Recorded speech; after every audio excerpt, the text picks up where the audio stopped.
Bienvenidos a un episodio más de Fútbol y Chelas. La tercera la vencida, mi Andy. Sí. Este video llevamos 3 veces grabándolo por errores, por falta de derechos televisivos. De reproducción por parte de la UEFA, lo cual jamás nos había sucedido. Pero empecemos con este. Salud. El día de hoy vamos a hablar de 3 mundiales que sucedieron, 2 que lastimosamente no pudieron pasar. Entonces, contanos un poquito, ¿con qué empezamos? Bueno, chicos, vamos al grano. 1938, Francia acoge el primer mundial en Francia, en el país.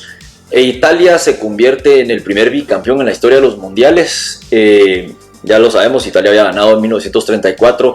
Posteriormente Francia, que no era una potencia futbolística, pero había ya dado mucho de qué hablar en el primer mundial de Uruguay, tras vencer 4-1 a México, que tenía mucha tela para poder llegar lejos, un cielo muy alto. Y pues nada, a lo que vamos, el guardameta húngaro tiene una declaración muy famosa que es: le salvé la vida a 11 italianos, ya que... Sí, acordémonos que ya en esa época Italia tenía un dictador ahí un poco severo que los condicionó de que si no ganaban, se iban con Pancho. Aparentemente los mitos y las leyendas dicen que había una carta de que si no ganaban el bicampeonato, que ni se dignaran en volver a Italia por parte de Mussolini. Y pues bueno, Italia vence 4-2 a Hungría, salen bicampeones. Y para ese entonces ya había un poco de tensión política, ¿verdad?, en la región. Sí, sabemos que la Segunda Guerra Mundial fue la que nos contuvo de tener la continuidad en los mundiales. Sí. Y pues lastimosamente tuvieron que pasar 12 años para que tuviéramos de nuevo fútbol en un mundial como tal. Entonces la verdad es que es una tragedia muy fea, pues, que pasó y todos lo conocemos. Sí. Y esperamos poder platicar un poquito sobre ese tema un poquito más en detalle con Gustavo, el profe. Era un invitado que íbamos a tener, lastimosamente no se pudo dar para esta regrabada, digámoslo así. Pero entonces, sí lo vamos a tener. Historia con el profe en Instagram, síganlo, la verdad es que no se lo pueden perder, igual que sus conferencias. Él nos va a ampliar toda la información. Lo único que sí les puedo mencionar como un dato curioso que lo aprendí en una de sus conferencias es de que, a pesar de que durante esos 12 años no hubo fútbol, Jerry, durante una noche buena específicamente, alemanes e ingleses como que hicieron un cease de war, como que hubo un poquito de paz por una noche buena. Fuego, digámoslo así, por una noche. Y tuvieron como hasta un partido de fútbol, lo cual duró pocos minutos, pero les dio paz a estos soldados. Muchos de ellos que tal vez, digamos, hubieran podido llegar a ser jugadores profesionales o otras carreras que no sabemos, porque lastimosamente así era la guerra. Pero para no alargarlo tanto, nos vamos 12 años después y nos vamos al Mundial de Brasil 1950. Antes de entrar a este Mundial de Brasil, vamos a hablar un poquito del grupo D. Sí, y más adelante hablamos del grupo E.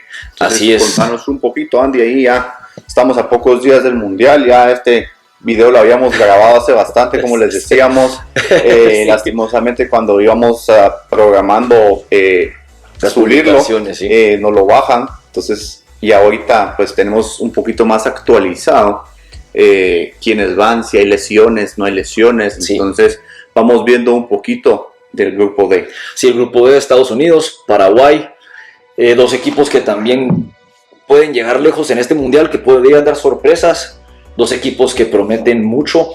Estados Unidos, que impresionantemente dejaron afuera de la convocatoria final a un jugador como es Diego Luna, que fue su referente, su promotor en comerciales y todo, pero tienen jugadores para poderse dar el lujo de dejarlo afuera, como están Winston McKennie, está Christian Pulisic, el guardameta que es Matt Freese, el de New York City FC. Para mí es uno de los mejores guardametas, van a tener que tener mucho cuidado con él, ya que es muy bueno, es muy buen atajador de penales.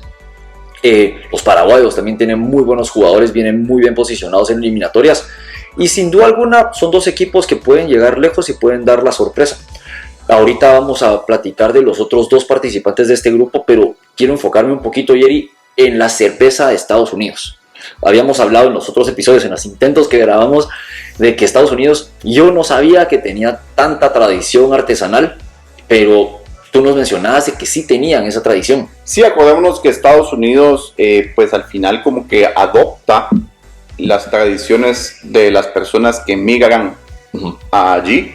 Entonces la cerveza no es ninguna excepción. Entonces las cervezas que conocemos de Europa, pues Estados Unidos las adoptó y las hizo propias, ¿verdad? Entonces eso lo que hizo fue que inclusive antes de la prohibición, ¿verdad? Cuando Estados Unidos también tuvo su prohibición de licor, ya existían varias empresas que hacían cerveza. Muy pocas de estas que ahora conocemos como craft beer, digámoslo así, sobrevivieron, pero desde entonces ya existían. Entonces hay cervecerías que yo me atrevería a decir pueden ser tan grandes como una cervecería centroamericana. Yo sé que cervecería centroamericana vende en otros países, tiene una producción muy, muy grande. Entonces yo te diría tan grande como, pero más que todo en infraestructura. Siempre al final puede que yo esté equivocado, pero pues tal vez para mi percepción así lo viene siendo, ¿verdad?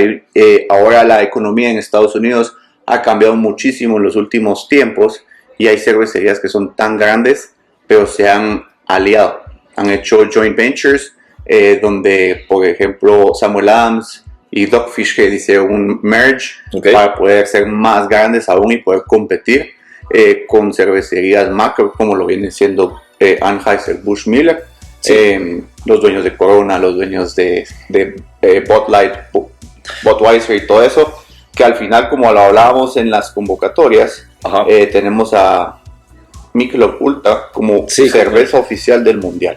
Eso es muy grande para Michelob, ya que siempre como que vemos Heineken.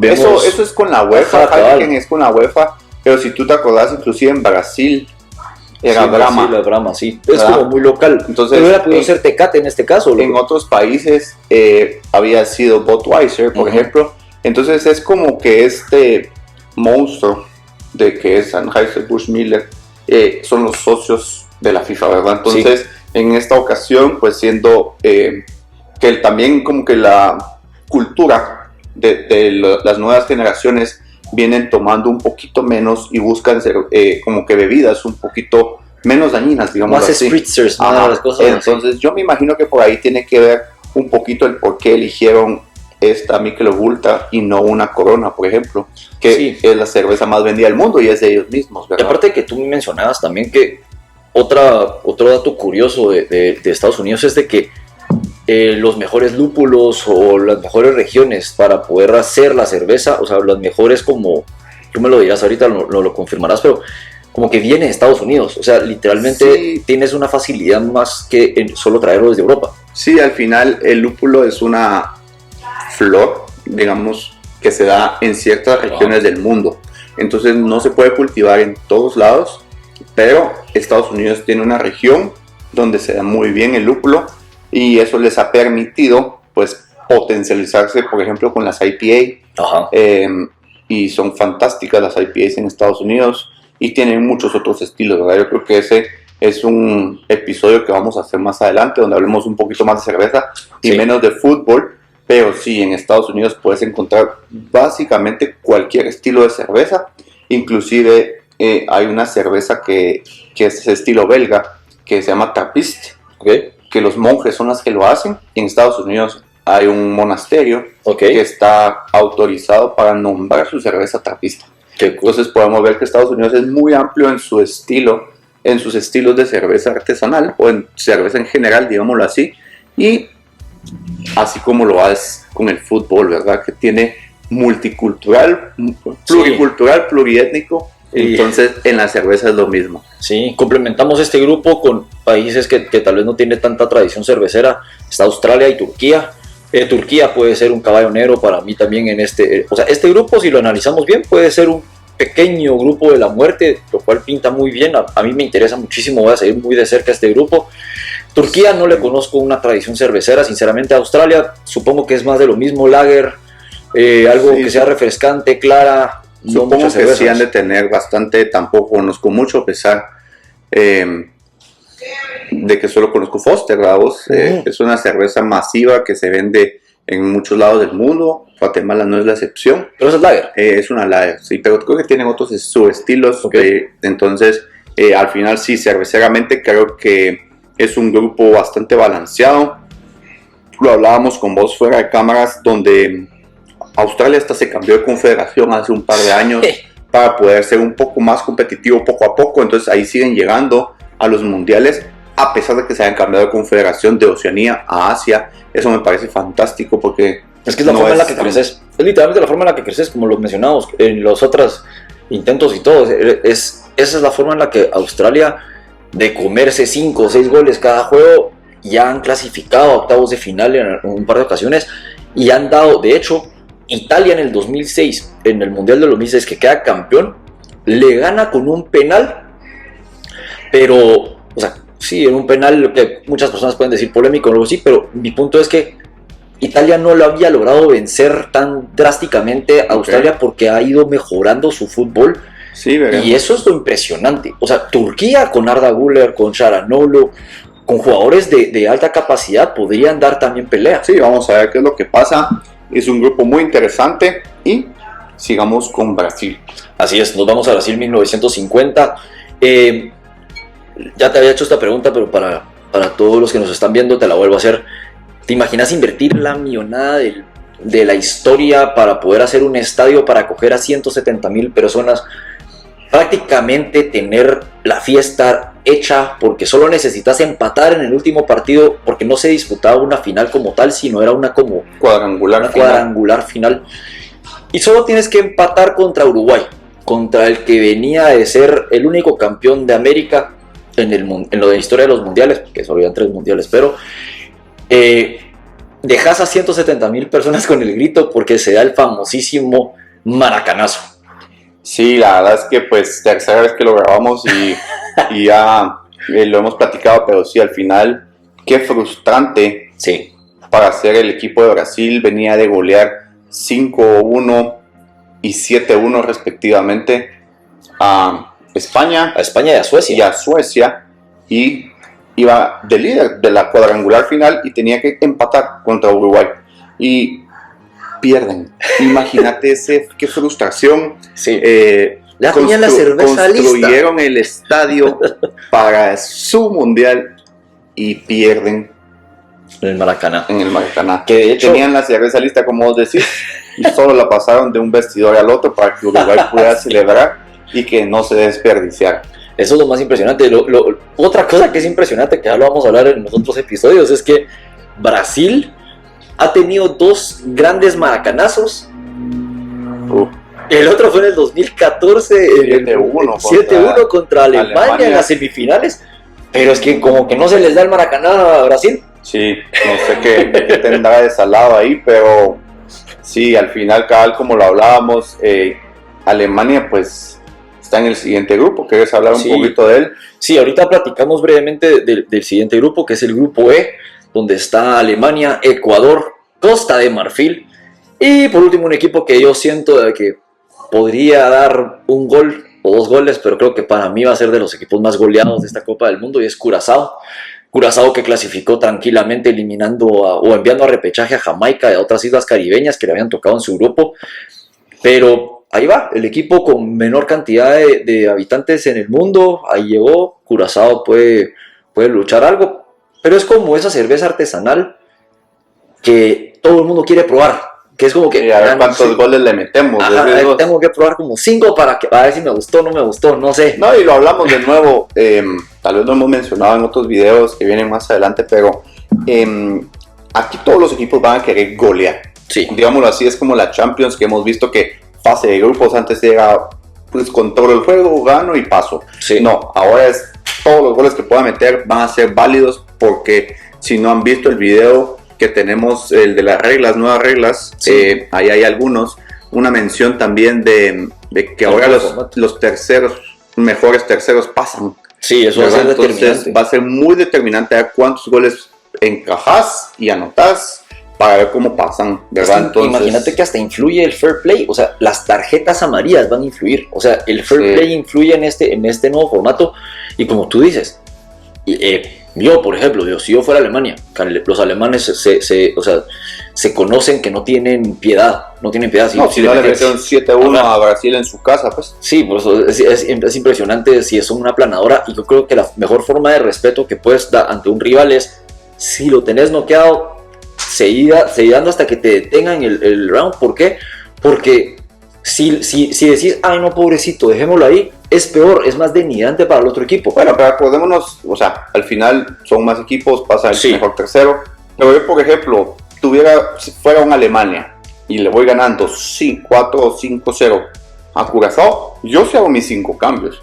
Porque acordémonos que pues, vienen de una temporada muy extensa y pues las lesiones pueden suceder y van a suceder. Es que en eso estoy completamente de acuerdo. En lo que siento de que los equipos no pueden tener como precaución es que recuerda que en el Mundial de Qatar Alemania no pasó de fase de grupos, ya que literalmente empezó medio flojito y logró vencer su segundo partido y ahí va poco a poco y después, o sea, órale, también en Rusia 2018 empieza también mal, pero eso es lo que yo digo, que suponete, si tiene la planadora y como tú dices, yo sí realizo mis 5 cambios, pero hago cambios que, o sea, no voy a meter a 3 defensivos, no voy a guardar un 5-0 solo por miedo a que me hagan anotar gol, al contrario, yo metería dos medios centros y 2 ofensivos y vamos a terminar de matar. Y suponete que digamos que Ecuador, que tiene una de las mejores defensivas ahorita, que llega más enrachado con 20 partidos consecutivos sin perder, a pesar de haber vencido ahorita a Guatemala 3-0,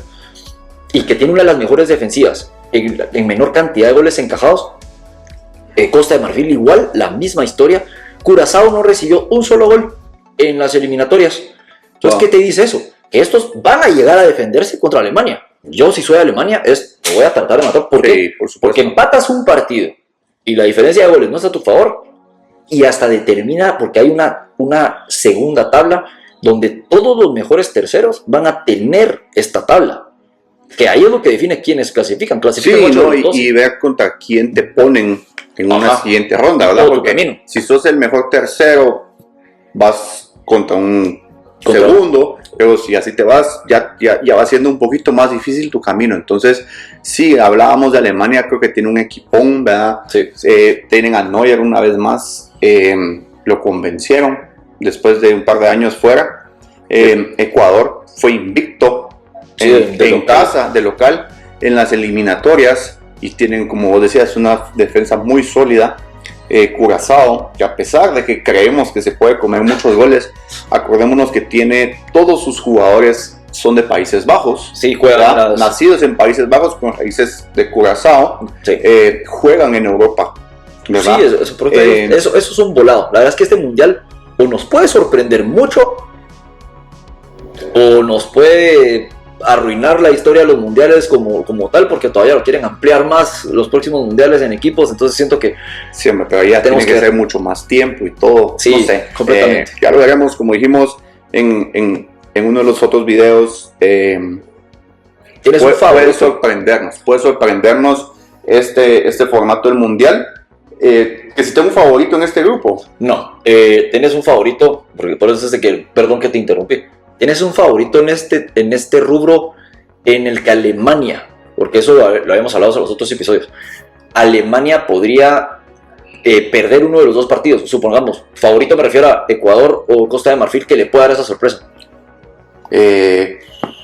Costa de Marfil le ganó a Francia ahorita en los juegos previos, o sea, también... Tiene al hermano de Yo sé que yo escuché un video el otro día de teorías de conspiración, ¿verdad? De que ninguna selección que llegue en el ranking número 1 de la FIFA ha ganado el mundial. Entonces, que tanto España como Francia quisieron empatar o perder con el afán de que Argentina subiera al primer puesto. No sé, o sea, todavía no he armado mi quiniela, dejémoslo ahí. Sí. No me animo a meter las manos al fuego. ¿Y en cuanto a cerveza? El hecho de que Alemania juegue contra Ecuador en la última fecha, eso va a estar muy interesante, porque tanto se puede definir quién pasa primero o quién pasa tercero. Sí. Yo creo que en el grupo sí pasan 3, pero no sé si Costa de Marfil o Ecuador pasarán de tercero. Alemania espero que no me equivoque, pasarán de primero. Y a nivel cervezas, Alemania también es una potencia a nivel mundial. Sí, Alemania es una potencia a nivel mundial. Tuvimos la oportunidad de estar con mi esposa el año pasado en Alemania y es increíble la calidad y cantidad de cervezas que tienen. Como yo te contaba, no es que la cultura artesanal como la conocemos en Guatemala sea muy grande. Ajá. ¿A qué me refiero con esto? Allá no conseguís tantas cervezas IPA, tantas porters, stouts y otros estilos que no sean alemanes. Pero el hecho de que cada pueblito puede tener su propia cervecería es súper interesante, porque básicamente es una micro cervecería para el pueblo. Ajá. Entonces, la cultura de cerveza fresca, de cerveza local, sí existe, que al final lo artesanal de Estados Unidos y aquí también es eso, ¿verdad? Vos buscas cerveza fresca, buscas cerveza local, ¿verdad? Ayudar a tus amigos emprendedores, etcétera, etcétera, etcétera, ¿verdad? Entonces, los mismos restaurantitos, bares, tienen su cervecería. Qué increíble. Y eso es interesantísimo. Y Alemania pues también ha dado muchos estilos de cerveza al mundo, ¿verdad? Ya lo hablaremos en otro episodio cuando hablemos de Oktoberfest, que no se celebra, no es en octubre específicamente, sino empieza en septiembre.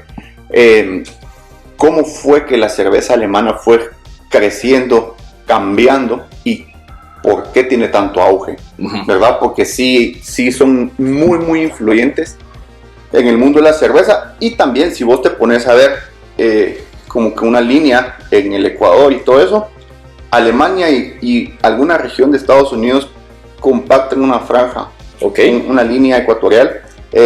Entonces sí tienen también ellos la posibilidad de plantar lúpulo, cosechar cebada y otros granos para hacer sus cervezas. Entonces también eso hace que ellos puedan tener estilos propios, donde ellos son los que mandan y ponen las reglas. Nítido. Bueno, terminamos este episodio hablando de Suiza 1954. Es el último mundial antes de la nueva era, como se conoce. Y lo gana nada más y nada menos que precisamente Alemania, solo que en este caso era todavía cuando no estaban unificadas las Alemanias, que ya posteriormente vamos a hablar de eso. Y lo hace sorpresivamente, nuevamente contra una potencia de esas épocas, como lo era Hungría. Hungría una vez más en una final. Y otra vez perdió. Sí. Y ahora, hoy por hoy, ya no se habla de potencia, ¿verdad? Entonces... Sí, así es. La verdad es de que no hubo mayor cosa, solo se le conoce como el milagro de Berna, porque Hungría venía de aplastar a todos.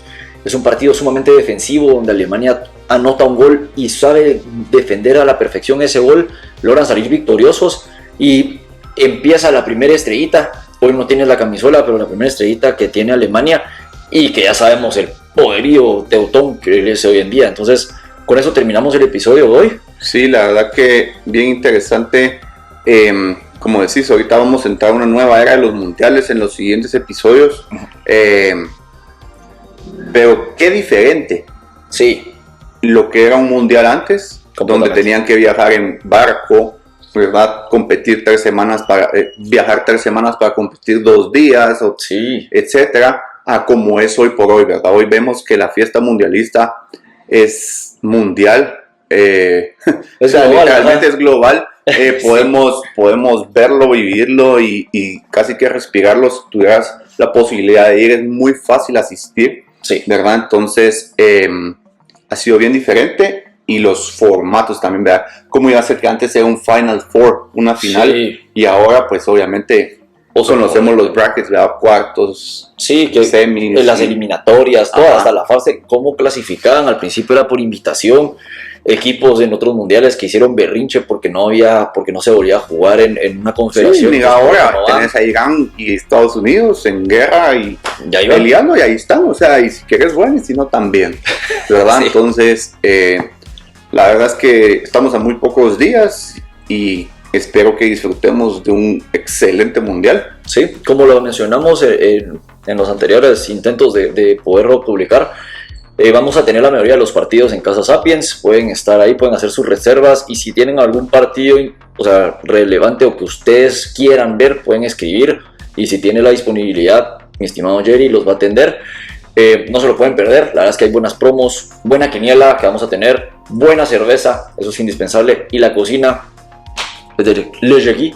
Así que empecemos con toda la fiesta del mundial, a ver si no nos lo bota. Salud.